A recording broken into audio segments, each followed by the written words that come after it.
वह निश्चित रूप से आपको कई कोसों दूर से, औरैया की दूरी यहाँ से 4-5 किलोमीटर है, और न जाने कितने किलोमीटरों दूर से, कई 100 किलोमीटर दूर से, कई हजार किलोमीटर दूर से लोग चल कर के गोपाल जी के दर्शन, गोपाल जी की कथा श्रवण करने आ रहे हैं। तो मुझे लगता है प्रभु अब इससे बड़ी कृपा मुझे और क्या चाहिए। और कृपा भी परिश्रम पर निर्भर करती है। कथा प्रारंभ होने से पिछले 1-1.5 महीने पूर्व मैं आपको सत्य बताऊं, मैं लग कर के 3-4 घंटे भी नहीं सो पाया हूं, और अगर थोड़ा बहुत सोया भी हूं तो गाड़ी में ही सोना हुआ। निरंतर भागदौड़, सभी को आमंत्रण देना, सभी को बुलाना, यहाँ की व्यवस्था वहाँ की व्यवस्था, सब कुछ। और इस आयोजन के लिए कई आयोजन मना किए गए, आर्थिक रूप से भी उसमें भी एक अवनति, परंतु ये उत्साह मन में है कि नहीं अब करेंगे तो इसको करेंगे ही। तो आप सबका भी उत्साह उसमें सम्मिलित है। तो एक बार आप सब अपने लिए भी जोरदार तालियां बजा लो। हाँ देखो, अपने लिए कह दी सो कितनी जोर से पटर पटर मची है। लड्डू गोपाल जी के लिए बजा लो।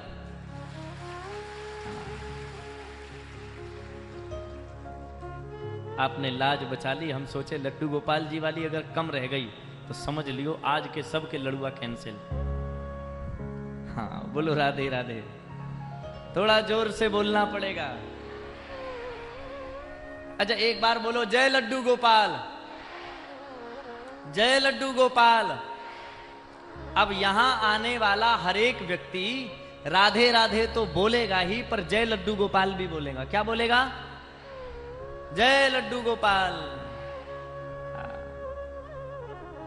तुम्हारी हर एक बिगड़ी की करेंगे वो संभाल, तुम्हारी हर एक बिगड़ी की करेंगे वो संभाल, इसीलिए प्रेम से कहो जय लड्डू गोपाल, जय लड्डू गोपाल।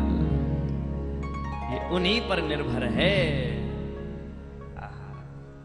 कल की पावन कथा में जहां विश्राम किया था आप सबको वहीं जोड़ते हैं।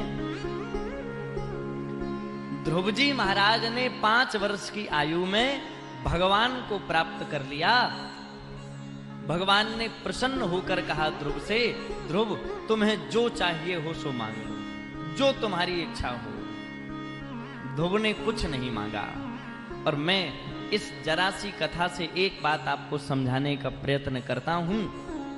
अगर भगवान भी साक्षात आकर के कहें हमसे कुछ मांग लो, तो भगवान से कभी कुछ मत मांगना। अच्छा चलो आप ही बताओ, हम तो ये अपने मन की कह रहे हैं, आप अपने मन की बताओ। जैसे भगवान आपको मिल जाएं तो उनसे मांगोगे कि नहीं? जो मांगेगा सो हाथ खड़ा कर दे जरा, जो मांगेगा। अच्छा जो नहीं मांगेगा सो हाथ खड़ा करे।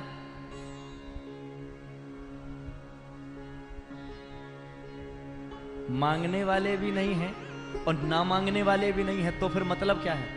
चोरी करके भागोगे क्या? क्या मांगना नहीं, सीधे उठा के भागो अब क्या? अच्छा हम अपनी बात बताएं। अगर हमसे ये पूछा जाए कि महाराज आप मांगोगे क्या, तो हम अपनी मन की बात बताएं। हम तो एक ही बात कहेंगे, जरूर मांगेंगे, पक्का मांगेंगे। पर क्या मांगेंगे वो सुनो जरा, बतावें। अगर भगवान आए, भगवान सामने खड़े हों और वो हमसे कहें मांग लो, तो ये मौका हम छोड़ेंगे नहीं, जरूर मांगेंगे। पर क्या मांगेंगे? हम भगवान से नहीं, भगवान को मांगेंगे। और सच्चे अर्थों में तो यही मांगना सार्थक है। भगवान से मांगा हुआ एक दिन समाप्त हो जाएगा। कोई लूट ले जाएगा, कोई चोरी कर ले जाएगा, पर भगवान को मांग लिया तो न तो चोरी हो सकती है, न लूटा जा सकता है, न खर्च किया जा सकता है। वो जैसे आए थे वैसे ही तुम्हारे पास हमेशा रहेंगे। एक संत कहते थे, हाथ में आया दाम लग जाएगा काम में, पर अगर राम आ गए तो फिर वो तुम्हारे काम में लग जाएंगे, तुम्हारे काम में। तुम जो ना कर पाओ सो राम जी करेंगे। आराम की तलब है तो एक काम कर, आराम की तलब है तो एक काम कर, आराम की शरण में और राम राम कर। सच्चाई तो यही है और इसी सच्चाई से तो भाग रहे हैं हम। ध्रुव जी कहते हैं कुछ नहीं चाहिए महाराज, और आपको सच बताएं, जब आप कुछ नहीं मांगते हो तब भगवान बहुत कुछ देते हैं, और जब आप कुछ मांगते हो तो भगवान को लगता है कि देखो हम इसे बिना मांगे दे रहे हैं, और जितना ये मांगेगा उससे ज्यादा दे रहे हैं, फिर भी ये मांग रहा है, तो फिर अब इसे मांग ही लेने दो।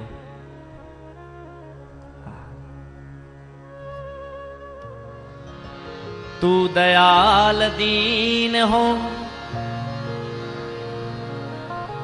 तू दानी हो भिखारी। तुलसीदास जी कहते हैं तू दयाल दीन हो, तू दानी हो भिखारी। मैं भिखारी हूं, और जब मैं भिखारी हूं तो हाँ। अच्छा एक बात बताना जरा, जैसे कोई फटे कपड़े पहने हो, गंदे कपड़े, और हाथ में कटोरा लिए हो, तो क्या बताना पड़ेगा कि ये भिखारी है? बोलो जरा। या उसे अपने माथे पे लिखना पड़ेगा आई एम? नहीं लिखेगा। वो तो उसका चेहरा, उसका हुलिया बता देगा कि ये मांगने वाला है। तो हम तो एक ही बात कहते हैं, भगवान से मांगना कुछ नहीं, पर स्थिति ऐसी दीन बना लेना कि वो देख के ही समझ जाए कि इसे कुछ चाहिए है, तो बिना मांगे इसको दे दो, क्योंकि ये मांगेगा उससे अच्छा पहले ही दे दो। है? बोलो राधे राधे। तुम दीन बन जाओ, और जब तुम दीन बन जाओगे तब वो दीनानाथ बन जाएगा। हमारे दीन बनने में समस्या है, वो दीनानाथ बनने में देरी करता ही नहीं है। बस तुम दीन हो जाओ।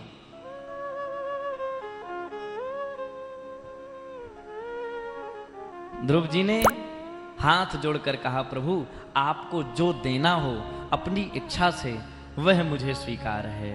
भगवान ने 10,000 वर्षों तक का राजा बनाया, और ध्रुव तारा के समान चमकोगे यह आशीर्वाद भी दिया।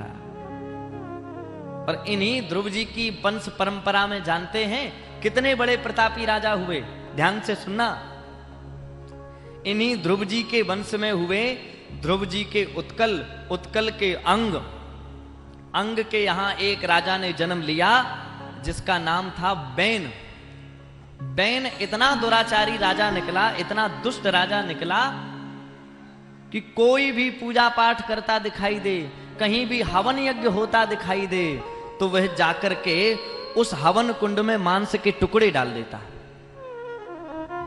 कोई पंडित जी पूजा कर रहे हो तो उन पर जाकर के अपवित्र जल डाल देता। देखो, मैं एक प्रार्थना आपसे पूरे पांडाल से करना चाहता हूं। अगर आपका पूजा में मन नहीं लगता है, घर में आप अगर पूजा नहीं करते हो या मन नहीं लगता है, तो जो पूजा कर रहे हैं उनकी पूजा में बाधा मत बनो, है ना? बाधा मत बनो। अगर वो पूजा करते हैं तो उनकी पूजा में तुम्हारा जितना सहयोग, पता लगा कि वो सवेरे पूजा करने को बैठे, उन्होंने शुरू किया जय हनुमान ज्ञान गुण सागर, इधर तुमने वो गाना बजा दिया डीजे पे, छम्मक छल्लो जाने क्या, हे भगवान गजब हो। ये हमने अपनी आंखों से देखा। एक हम परिवार में रुके थे, पहले तो वो सवेरे सवेरे वो हनुमान चालीसा बजता और आधा हनुमान चालीसा हो जाता और इधर धमधाम डीजे कुटने लगे। एक दिन, 2 दिन, तीसरे दिन हमने बुलाया यजमान को, हमने कहा ये क्या बात, एक ही गाना बजाओ, अगर चालीसा बजा रहे तो ये धम क्यों? उसने कहा महाराज हम बहुत दुखी हैं। तो हमने कहा किस बात से? बोले महाराज ऊपर हम रहते हैं, नीचे हमने जिम वालों को किराए पे दे दिया है। महाराज हम चालीसा बजाते हैं, इधर ये धम शुरू करते हैं, धर से धम, जहां मिल जाए जो मिल जाए सोई धम। बोलो राधे राधे। भगवान के नाम में तुम जिसका जितना सहयोग कर सको। और ये यहां के लिए नहीं, कहीं भी, चाहे मंदिर में हो, चाहे किसी कथा पांडाल में हो, कथा परिसर में हो। हमने कई बार ऐसा भी देखा है, जैसे 3-4 लोग संग में आए कथा सुनने, और 3 लोग एक ही मोटरसाइकिल पे, और जिसकी मोटरसाइकिल है वो भी बैठा, पर जो आया साथ में उसका मन नहीं लग रहा। सो वो बार बार उससे कहे, भाई साहब चलो घर। उसने कहा, अरे कथा सुनने दो। अरे ठीक है, पर सुन लेना, हमारे घर से फोन आ रहा, हमारी लड़ाई हो जाएगी घर में, तुम्हें चक्कर भाई सब्जी लेके जाने घरे। और वो ना सुने, वो कहे, भैया कथा सुन लो। अच्छा सच बताना, वो बार बार जब कहे तो इसमें पता अपराध क्या है? पहला अपराध तो ये है कि आप स्वयं कथा नहीं सुन रहे हैं, और दूसरा अपराध ये कि जिसको बैठकर कथा सुनने में मन लग रहा है, आप उसे सुनने भी नहीं दे रहे हो। अगर आपका मन नहीं लग रहा है, आपको 7 बजे घड़ी के देखे जाना है और यहां 7:30 बज रहे हैं, तो तुम चुपचाप निकल जाओ, पर अपने संग किसी को लेके मत जाओ। क्यों? आपने कथा नहीं सुनी, ये तो पाप लगेगा ही, पर जो सुन रहा था उसे तुमने नहीं सुनने दी, यह पाप भी तो तुम ही भोगोगे। भाई कौन भोगेगा? जैसे आप अपने साथ किसी को यदि लेके आते हो, तो उसके कथा सुनने में जो पुण्य मिलता है, उसका 10% भाग तुम्हें भी मिलता है। तो जब तुम उसे कथा नहीं सुनने दोगे, पाप करोगे, तो पाप का भी तो भाग तुम्हें ही भोगना पड़ेगा। इसलिए प्रयास करो, जो आया है चाहे जिस भाव से सही, पर उसे सच्चे मन से कथा श्रवण करने दो, उसे सच्चे मन से पूजा करने दो, उसकी पूजा में बाधा मत बनो।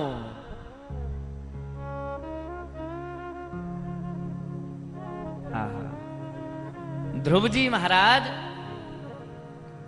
इनके वंश में एक वैन नाम का राजा हुआ। वह किसी को भी पूजा करते हुए देखता, सो जाकर के हवन कुंड में विष्ठा डाल देता, बुझी हुई लकड़ियां डाल देता जो अपवित्र हैं, किसी चूल्हे में लगाई जा चुकी हैं, भोजन बनाया जा चुका है। और कभी भी भोजन में उपयोग में लाई हुई लकड़ी हवन कुंड में उपयोग में नहीं लानी चाहिए, अपवित्र होता है। और भी बताएं, कभी भी जिस लकड़ी में घुन लग चुका हो, उस लकड़ी को कभी हवन कुंड में उपयोग में नहीं लाना चाहिए। और इतना ही नहीं, अगर जिस हमारे यहां बहुत बारीक मान्यता है, जिस जौ से या जिस तिल से मिलाकर के हम हवन कर रहे हैं, अगर उसमें थोड़ी सी भी कोई जीव जंतु हैं, हमने कई बार देखा है, बहुत होता है, तो थोड़ा बहुत देखा, कहां तक देखें, लोग कहते हैं अरे मिला, इनकी भी मुक्ति हो जाएगी। हाँ, लोग अरे ठीक है, ये भी तरने आए हैं। अच्छा, तो तुम कौन होते हो इन्हें तारने वाले? तुम्हारे लिए रुके थे क्या ये? नहीं, ये तरने आए थे। तरने नहीं, आपकी पूजा का आपको अपराध देने आए। आप जो पूजा कर चुके हो, अब तक तो सफलता मिली, पर जो हवन होने जा रहा है उसमें तुमने स्वच्छता नहीं की, तुमने ध्यान नहीं दिया, एक भी जीव मरा। हम आपको सत्य बताते हैं, गरुड़ पुराण पढ़कर देखना, उसमें वर्णन है, यदि हवन कुंड में आपके द्वारा एक भी जीव जाने अनजाने में भी हवन कुंड की अग्नि में जलता है, तो फिर आपको भी नरक में हवन कुंड जैसे ही किसी बहुत बड़े कुंड में डाला जाएगा, और शरीर जब भुन जाएगा, तो भुनने के बाद फिर आपको एक पेड़ पर लटकाया जाएगा, और फिर वही कीड़े तुम्हारे शरीर में लगेंगे। सोचो, आप कल्पना करो, उगते रहे, तो एक दिन एक महात्मा ने श्राप दे दिया। श्राप दिया, हन्यता हन्यता में सह पापः प्रकृत दारुणा। जैसे ही श्राप दिया, तो श्राप मिलते ही उसी समय मृत्यु हो गई। और जब मृत्यु हुई, अब राजा नहीं है प्रजा में, शोर मच गया, बिना राजा के प्रजा कैसे चले, तो राजा ढूंढने लगे। कहां ढूंढे? तो बैन के ही शरीर का मंथन किया।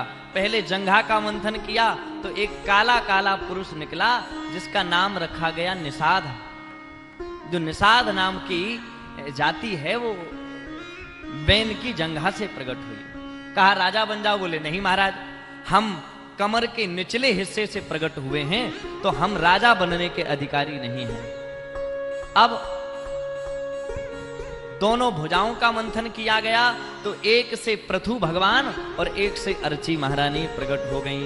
बोलिए पृथु भगवान की जय हो। पृथु भगवान प्रकट हो गए और जब पृथु भगवान प्रकट हुए तो उनको राजा बनाया गया। लेकिन इधर तो पृथ्वी ने अन्न देना बंद कर दिया था। आपको सत्य कहें, जब बहुत अधिक अत्याचार होने लगता है पृथ्वी पर, जब बहुत अधिक अनाचार होने लगता है तो पृथ्वी की उपजाऊ क्षमता समाप्त हो जाती है। सब लोग कहते हैं महाराज बताओ, हमारे यहां पहले खेत में बिना खाद लगाए बिना पानी लगाए बहुत अच्छा धन होता था, अनाज होता था, पर न जाने अब 2-3-4 साल से क्या हुआ। तो देखो सीधी बात है,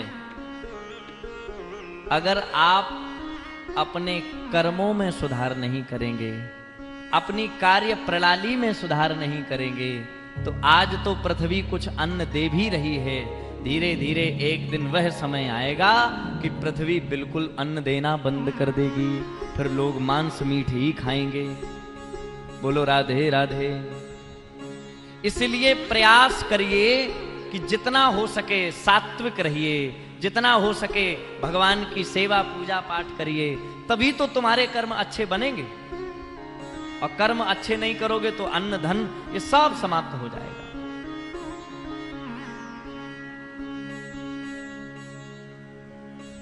और चाहे पृथ्वी हो, चाहे गंगा हो, चाहे यमुना हो, जितनी भी हमारी मां की संकेतावली से संकेतित किए जाती हैं वे सब दुखी हैं हमारे आपके कर्तव्यों से।